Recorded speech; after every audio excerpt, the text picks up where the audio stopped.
అవును అనుకుంటే పందిని కూడా నందిగా చేసి చూపించగలరు.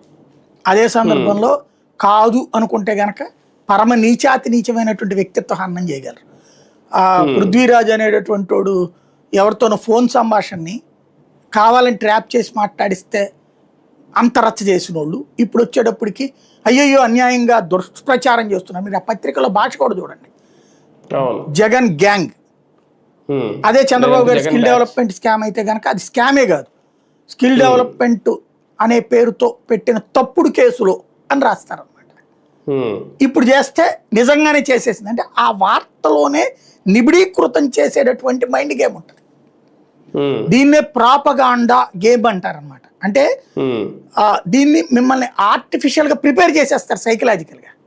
ఇవాళ మీకు సింపుల్ ఎగ్జాంపుల్ ఏంటంటే హిందుత్వవాదులు చంద్రబాబుని ఇష్టపడకపోయినా ద్వేషించరు, జగన్ మీద విపరీతమైన ద్వేషాన్ని పెంచగలిగారు వాళ్ళకి.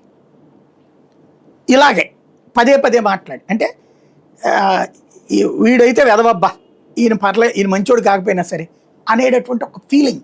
That is the game, mind game.